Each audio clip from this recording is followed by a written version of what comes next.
Bonjour, c'est l'expert Boya et je vous souhaite une bonne lecture pour cette vidéo. Alors aujourd'hui nous allons faire une introduction à Visual Basic for Application, donc dit VBA. Et notons que cette introduction là donc va se faire sur plusieurs séquences pour éviter d'avoir des vidéos assez longues. Et aussi que nous allons de temps en temps chevaucher donc entre cette présentation PowerPoint qui se veut plus ou moins théorique et Microsoft Excel où on verra donc comment appliquer ce que nous aurons vu ici. Alors le plan de cette introduction, donc nous allons commencer par une présentation d'abord. Ensuite nous verrons donc le langage VBA et juste après nous allons parler des boîtes de dialogue et enfin nous terminerons par les formulaires. Alors sans plus tarder, nous allons commencer le chapitre 1, donc la présentation. Alors il faut savoir que VBA, donc Visual Basic for Application, est le langage de programmation commun en fait à toutes les applications de la gamme Office. Donc on peut avoir VBA dans Excel, Access, Word, PowerPoint, etc. Alors comme objectif de ce langage là, donc nous avons l'automatisation des actions répétitives. Donc nous pouvons avoir plusieurs tâches et avec Visual Basic for Application, nous verrons donc comment on peut automatiser ces tâches-là de telle sorte que l'exécution puisse se faire directement au lieu que nous ayons à aller cliquer et faire ces différentes tâches-là une à une. Voilà. Donc, on peut également interagir sur les classeurs d'Excel. Alors, on verra par exemple que on peut quitter donc d'un classeur Excel A pour aller chercher des informations dans un classeur Excel B par exemple, ou bien modifier la mise en forme d'un autre classeur étant dans d'un classeur, modifier la mise en forme d'un classeur B sachant que nous sommes par exemple dans un classeur A. Donc c'est ce genre de choses là, on pourra interagir en fait entre les classeurs. Autre chose, c'est la création des formulaires personnalisés. Alors avec VBA on peut en fait créer des formulaires assez on va dire quoi, des formulaires donc personnalisés. Donc on va avoir des interfaces assez conviviales, voilà, qu'on pourra créer en fonction du besoin que nous aurons en face de nous. Alors on peut également générer automatiquement des tableaux croisés dynamiques et des graphiques croisés dynamiques. Personnaliser l'interface d'Excel, oui, avec VBA on peut personnaliser donc l'interface d'Excel. On pourrait également modifier les options d'Excel, donc modifier par exemple la mise en forme le quadrillage par exemple, ce genre de choses là. Alors enfin communiquer avec les autres applications Microsoft Office et pourquoi pas en fait d'autres logiciels. Alors avec VBA on pourra voir donc dans quelle mesure on peut par exemple demander à Excel d'insérer automatiquement un graphique par exemple dans un fichier PowerPoint, ou bien on verra également comment exporter une feuille par exemple en format PDF. Ce sont des exemples, et pour d'autres logiciels on verra par exemple comment avec VBA interagir avec les logiciels comme par exemple eFuse. Donc on pourra voir pour les statisticiens qui maîtrisent, on pourra voir comment aller par exemple faire un travail sur eFuse et récupérer par exemple les résultats du modèle qu'on aura par exemple estimé dans eFuse. Donc c'est ce genre de choses là qu'on pourra faire en fait avec VBA. Alors quelques définitions, oui. Le projet, donc il faut déjà savoir qu'à chaque fichier Excel qu'on ouvre en fait est associé un projet VBA. Donc ce projet là il contient en fait tous les modules de code VBA. Et en général c'est reparti donc par catégorie. Donc on pourra voir les feuilles dans une catégorie, on pourra voir les formulaires également dans une catégorie, les modules dans une catégorie. Alors justement les modules, en fait les modules contiennent des macros enregistrés et les procédures qu'on pourra soi-même créer, ou encore des fonctions VBA, des fonctions qu'on aura écrites en VBA. Alors il faut savoir déjà qu'il y a une possibilité, et ça c'est très important, une possibilité en fait d'exporter ou d'importer les modules, donc et ça de façon plus ou moins indépendante. Alors ce qui se passe c'est quoi? C'est qu'on peut avoir un projet A dans lequel on a eu à faire, on a eu à réaliser des tâches, on a eu à insérer des modules. Et on a un nouveau projet B dans lequel on souhaiterait utiliser par exemple quelques modules qu'on aurait insérés dans le projet A. Alors ce qu'il faudra faire, c'est d'aller simplement dans le projet A, exporter donc ces modules dont on aura besoin dans le projet B, on les exporte et donc on vient dans le projet B, dans le classeur B, et on importe donc ces modules là qu'on aura exportés. Donc ça pourra nous permettre d'utiliser facilement des modules qu'on aura déjà eu à créer ailleurs au lieu de refaire le travail de A à Z. Alors, les procédures en fait, ce sont des macros, ce sont des sous-programmes en fait écrits en VBA. Alors chaque macro qui sera enregistré va générer forcément donc le nom, et ce nom là est celui de la macro. Alors il faut savoir que pour enregistrer pour créer en fait des procédures, on utilisera l'instruction sub.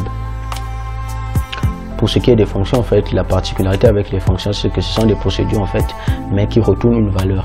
Donc c'est la particularité des fonctions relativement à la procédure. Alors pour créer donc les fonctions, on pourra utiliser l'instruction function. Alors les fonctions, ça nous sert à quoi? Alors il faut voir par exemple dans Excel, nous avons plusieurs formules qui sont voilà, incorporées dans Excel. Alors quand nous voulons utiliser ces formules, on peut avoir par exemple ces formules qui sont regroupées par catégorie. On peut avoir des formules en statistique, des formules par exemple de la finance. Alors il faut savoir que ces formules là déjà, c'est clair que Excel ne contient pas donc toutes les formules voilà, du monde. Et donc on pourra avoir rien qu'en finance par exemple, il y a des fonctions et des formules de la finance qui sont là, mais ce ne sont pas toutes les formules qu'on puisse avoir en finance. Et donc ce que on pourra faire, c'est que voilà, si on a une fonction particulière qu'on souhaiterait utiliser mais qui n'existe pas, qui n'est pas incorporée donc dans Excel, on pourra en fait créer cette formule là en utilisant les fonctions.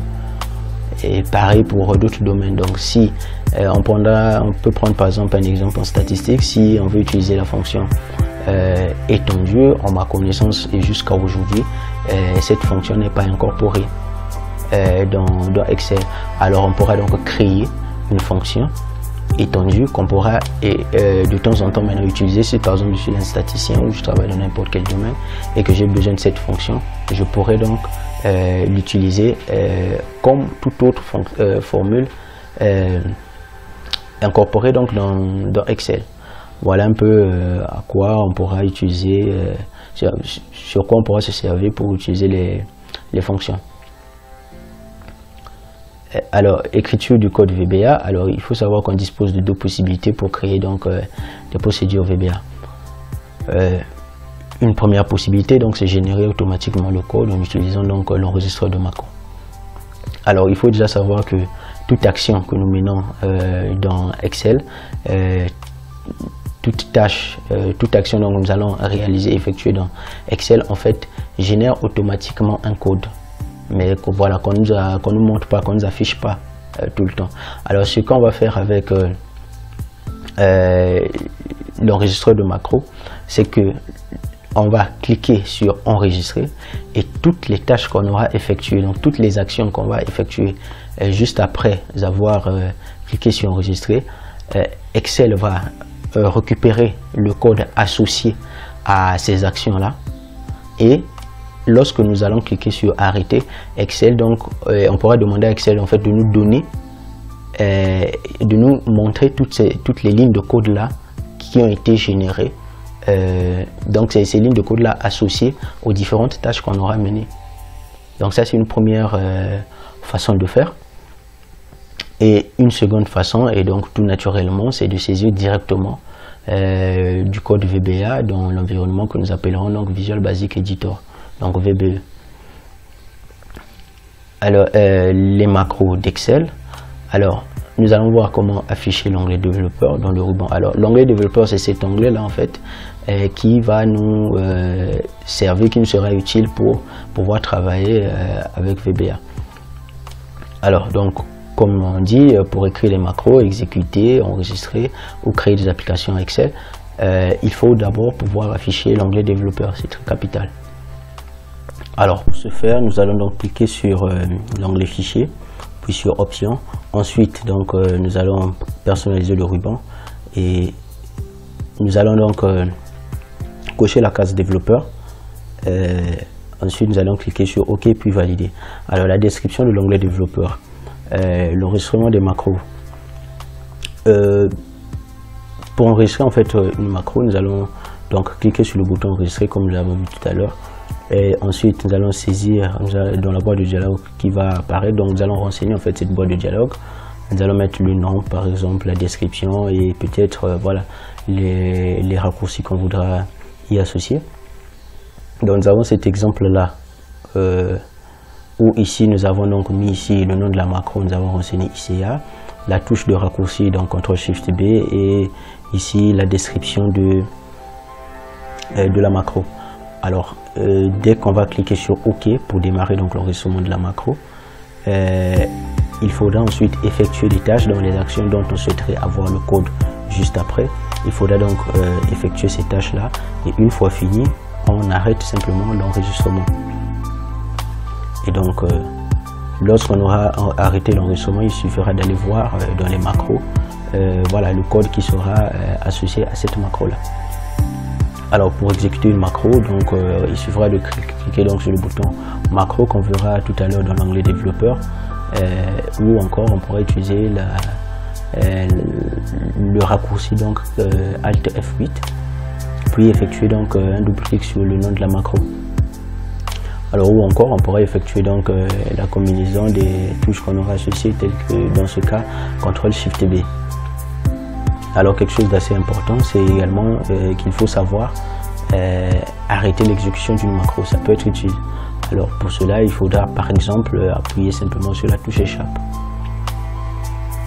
Alors l'enregistrement d'un classeur Excel avec des macros. Alors il faut savoir que par défaut, les classeurs Excel que nous avons par défaut ne supportent pas du code VBA. Donc les classeurs du type XLS, XLSX, ce genre de classeurs là en fait ne supportent pas du code VBA. Et donc si nous ouvrons un fichier Excel donc qui est du type XLSX par exemple et que nous y insérons du code VBA, déjà lors de l'enregistrement, lorsqu'on va vouloir fermer ou bien enregistrer, on va nous demander de préciser le type. En tout cas, on aura un message d'erreur. Et donc là, il faudra préciser donc le type qui correspond. Voilà. Donc on pourra prendre par exemple en général le type classeur Excel prenant en charge des macros. Il y en a d'autres. Voilà. Donc ce type là, c'est le type le type classeur Excel prenant en charge des macros. Et donc on aura l'extension .xlsm. Voilà. Donc il faudra penser à cela à chaque fois qu'on va ouvrir donc un fichier Excel et dont on sait qu'on pourra utiliser, on pourra insérer du code VBA à l'intérieur. C'est très important. Alors, comme remarque, il y a une différenciation au niveau de ces deux types-là du fichier. Nous allons voir par exemple que avec le type XLSM, on aura donc un point d'exclamation au niveau de l'icône qui sera associée. Alors les macros et la sécurité, ce point nous allons l'aborder tout à l'heure lorsque nous allons basculer dans de Microsoft Excel, parce que ce sont des points qui se veulent plus ou moins pratiques et donc nous ne pourrons pas l'aborder ici de façon plus ou moins théorique, on va dire. Idem pour l'environnement du développement Visual Basic Editor, donc VBE, que nous allons voir tout à l'heure lorsque nous allons basculer dans Excel. Alors nous voici donc dans Microsoft Excel où nous allons essayer d'appliquer tout ce que nous avons vu jusqu'alors dans la présentation PowerPoint précédente. Alors, pour ce faire, nous allons commencer d'abord par afficher l'onglet développeur, donc que nous n'avons pas ici. Si nous cherchons bien ici, il n'y a pas l'onglet développeur. Et donc nous allons voir comment l'afficher. Alors, comme nous l'avons dit tout à l'heure, ce qu'il faut faire, c'est qu'il faut venir ici dans Fichier, nous cliquons dans Fichier, ensuite nous cherchons Options, nous cliquons sur Options. Une fois dans les options Excel, nous venons ici personnaliser le ruban. Nous allons personnaliser le ruban et à ce niveau, au niveau des onglets, des principaux onglets, nous venons ici et nous allons cliquer donc ici dans la case à cocher développeur. Une fois que nous avons cliqué, nous mettons OK et nous allons voir comment en fait ici l'onglet développeur va apparaître. Alors ceci étant fait, nous allons donc maintenant essayer de parcourir les principaux points essentiels de cet onglet donc développeur. Alors ici nous avons, si nous cliquons ici, nous allons aller dans Visual Basic, mais on va y aller tout à l'heure. Donc ici c'est par exemple pour afficher donc pour ouvrir VBE que nous avons défini tout à l'heure par Visual Basic Editor. Ici c'est pour les macros. Nous avons montré tout à l'heure que nous pouvons utiliser donc la touche les raccourcis donc Alt plus F8. Donc si nous cliquons par exemple ici, pour l'instant nous n'avons pas encore de macros, c'est pourquoi la liste elle est vide, mais donc c'est ici donc est censé s'afficher en fait la liste des macros disponibles. Voilà.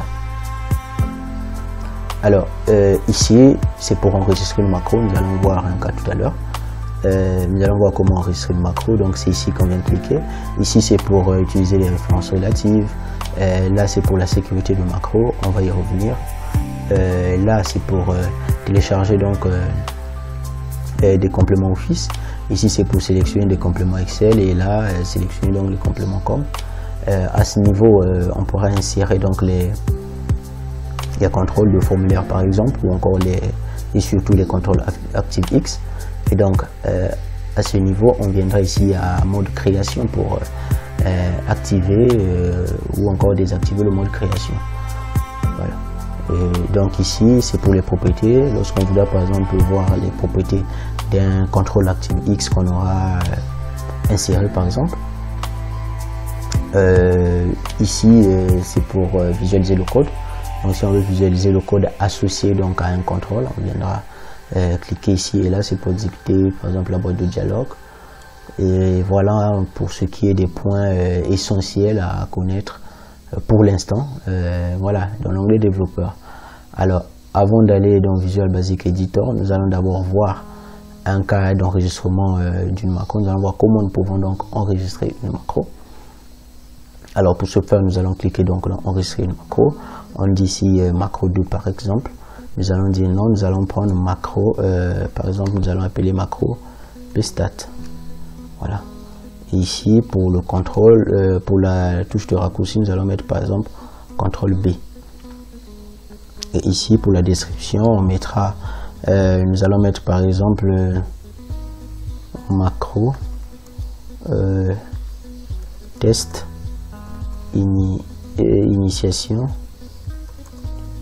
VBA. Voilà par exemple. Donc ça c'est une description juste comme ça que nous avons eu à mettre. Et donc nous allons cliquer ici sur OK. Une fois que nous avons cliqué sur OK, nous constatons déjà que là ce n'est plus enregistrer une macro, mais c'est plutôt arrêter l'enregistrement. Et donc là tout ce que nous allons faire à partir de maintenant, VBA va nous proposer en fait à la fin les codes associés, les lignes de code associées aux différentes actions que nous aurons eu à mener jusqu'au moment où nous allons cliquer ici sur arrêt de l'enregistrement. Alors donc nous allons venir par exemple ici sur cette cellule là, nous allons cliquer, nous allons mettre insérer par exemple A, ici B, C et D par exemple. Voilà. Une fois que cela est fait, nous allons sélectionner par exemple cette plage là. Nous venons ici, nous allons mettre par exemple changer donc la police en papyrus par exemple. On peut mettre ici la taille par exemple 14. Une fois que c'est fait, on peut le mettre en gras, italique, on peut par exemple souligner. Là, on peut par exemple prendre cette couleur là. On va mettre ceci et là, en arrière-plan, nous allons mettre par exemple ceci. Voilà. Donc pour l'affichage, par exemple, nous pouvons venir ici et cliquer par exemple sur quadrillage. Alors, on suppose par exemple que toutes nos manipulations sont terminées. Et c'est que ce sont ces manipulations là dont on voulait voir en fait le code associé. Et donc ici nous allons venir dans développeur et là nous allons en fait arrêter l'enregistrement. Voilà. Donc dès lors que nous avons arrêté l'enregistrement, pour voir le travail qui est fait, on va par exemple ici supprimer d'abord tout ce qui est fait. Et donc là, dès qu'on a arrêté l'enregistrement, tout ce que nous allons faire maintenant, en fait, VBA ne va pas nous proposer cela dans la macro. Et donc, on va effacer par exemple à ce niveau. Et on va, pour exécuter ce code-là, une des options par exemple, c'est de faire CTRL B. Donc là, j'ai fait CTRL B, comme nous avons mis dans la description là, au niveau de la touche de raccourci. Alors, on peut encore supprimer cela, effacer. Et une autre façon, c'est de venir ici dans développeur. On clique donc ici sur macro. Donc, on a notre macro bstat qui est là, qui est sélectionné. Et donc, nous allons l'exécuter. Dès lors que nous l'avons exécuté, vous voyez directement que toutes les tâches que nous avons eu à appliquer, toutes les actions que nous avons effectuées depuis le moment où nous avons cliqué sur enregistrement et au moment où nous avons cliqué sur arrêter, en fait, dès lors que nous exécutons notre macro, nous constatons donc que Excel fait tout ce travail là juste en un clic. Dès lors qu'on a fait ce clic, Excel fait tout ce travail. Donc voilà un peu comment on peut donc exécuter notre macro. On va peut-être ici encore supprimer ou plutôt laisser. Bon, de toutes les façons, cela ne nous importe plus, mais on va quand même supprimer cela. Donc voilà, nous avons supprimé cela. Alors autre chose, c'est que après avoir vu l'enregistrement donc des macros, nous allons voir la sécurité des macros et l'environnement VBA. Alors pour la sécurité des macros, donc nous venons ici dans développeur, nous allons cliquer ici. Alors dans mon classeur ici, nous voyons déjà que activer les macros VBA. Voilà, c'est déjà activé ici et donc entre parenthèses, notez bien que c'est non recommandé, exécution possible de code potentiellement dangereux. Alors pour certains, pour la majorité des classeurs, lorsque vous avez, c'est votre première fois par exemple de travailler avec VBA, chez moi c'est pas le cas, je fonctionne avec depuis, et lorsque c'est la première fois que vous voulez installer, en général toutes les macros seront désactivées. Voilà, toutes les macros VBA en général seront désactivées. Ou bien si vous tombez sur un cas où vous exécutez du code mais ça vous envoie des erreurs, ça vous pose problème en tout cas au niveau de l'exécution, la première des choses, il faut penser à la sécurité des macros. Voilà, parce qu'au niveau de la sécurité des macros, en général, Excel bloque d'abord toutes les macros. Voilà, et donc c'est à vous de venir dire ici à Excel, donc activer les macros VBA. Et lorsque vous les aurez activés, en général, vous n'aurez plus de problème avec l'exécution, sauf si vous avez des erreurs par exemple au niveau de votre code. Voilà. Et notez bien quand même ici que c'est non recommandé, exécution possible de code potentiellement dangereux. Donc il faudra vous assurer que vos fichiers, si c'est par exemple un fichier que vous avez téléchargé sur internet, que ces fichiers là en fait ne contiennent pas des virus par exemple, ce genre de choses. Voilà. S'il y a des codes potentiellement dangereux, alors il faudra faire attention. Sinon en général, les codes que vous écrivez vous-même, si vous n'allez pas très loin, et si c'est pas très dangereux, vous activez donc ici, vous activez les macros. Voilà, c'est quand même quelque chose d'assez important. Il faudra tout le temps penser à cela lorsque vous allez par exemple travailler sur un nouvel ordinateur ou bien voilà, dans des cas comme ça, vous aurez toujours des fois, parfois, des choses que vous allez vouloir faire mais qui ne vont pas marcher. Il faudra d'abord commencer par vérifier ceci. Alors, dès lors que vous allez activer ici par exemple, en général vous allez cliquer sur OK, vous allez fermer. Une fois que c'est fermé, on enregistre le fichier, on ferme donc le classeur également et on l'ouvre, voilà, à nouveau. Et là, en général, il va tenir compte de cette modification au niveau des macros, parce que souvent, lorsqu'on le fait, on active simplement ici sans pour autant enregistrer et quitter le classeur. Parfois, cela ne fonctionne pas. Là, il serait parfois même nécessaire d'enregistrer, de fermer Excel, puis peut-être redémarrer l'ordinateur avant que voilà, Excel ne tienne compte de tout ça. C'est des cas assez rares, mais ça peut arriver. Alors, donc nous assurons ici que les macros sont activés et nous cliquons donc sur OK. Voilà. Donc, cela dit, nous allons donc passer ici à Visual Basic Editor. Alors, lorsque nous cliquons ici, nous sommes ici dans l'espace Visual Basic Editor. Alors pour revenir, on peut également cliquer ici pour revenir, ou encore faire la touche ou encore faire la combinaison, donc Alt F11. Excusez-moi, je vais supprimer ceci. Donc je disais tantôt, ou encore faire la combinaison, donc Alt F11 pour basculer directement dans cet espace. Pour y revenir également, on peut faire ceci, toujours Alt F11, et voilà comment on peut, pour être plus rapide, basculer de Visual Basic Editor à Excel. Alors, comme on le disait, ici, nous avons donc deux projets ici, VBA Project et Use Add-in. Bon, ça, ce sont des compléments que j'ai eu à ajouter.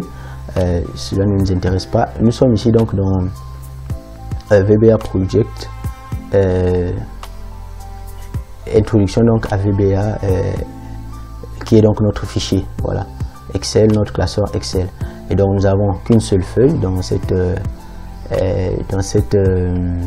ce classeur là, qui est donc la feuille voilà, introduction à VBA. Alors on va par exemple ajouter ici une nouvelle feuille qu'on va laisser comme ça, par exemple feuille 1. On va basculer encore ici et nous allons voir que directement Excel nous a ajouté cette feuille là. Donc si on modifie ici le nom de la feuille en mettant par exemple VBA, nous allons voir comment Excel va répercuter cela. Nous allons voir donc ici que la feuille 1 s'appelle donc désormais, bon, il a mis ici entre parenthèses VBA. C'est pour vous dire donc que les modifications que nous faisons dans Excel, VBA ici tient compte de ça. Alors, ce qu'on disait dans la présentation PowerPoint, c'est que tout classeur Excel en fait est associé à un projet VBA. Alors, nous allons revenir ici dans Excel, nous allons insérer une deuxième feuille, un deuxième classeur plutôt, autant pour moi, que voilà, nous allons insérer par exemple en faisant CTRL-N. Donc nous sommes ici, nous voyons ici que nous avons deux classeurs. Nous avons ce classeur l'introduction VBA et ce nouveau classeur que nous venons de créer qui est classeur 1. Alors lorsque nous faisons Alt F11 pour aller donc dans Visual Basic Editor, nous nous rendons compte qu'ici Excel vient d'ajouter ici un projet, un nouveau projet, donc ici VBA Project classeur 1. Et comme il est vide, il nous a juste mis ici la feuille, la première, l'unique feuille qui est donc ici feuille 1. On revient donc, on fait encore Alt F11 et là donc nous avons un nouveau classeur Excel que nous venons de créer et automatiquement VBA vient d'ajouter donc un nouveau projet. C'est ce qu'on disait tout à l'heure dans la présentation PowerPoint, que à tout classeur Excel est associé en fait un projet VBA. Et ici à ce niveau nous avons donc notre projet ici, donc introduction à VBA. Et donc ici nous avons nos deux feuilles, la feuille VBA et la feuille introduction à VBA. Et si nous cliquons ici dans module, donc lorsqu'on parlait de classement par regroupement par catégorie, et donc ici nous avons par exemple ici notre module, nos modules.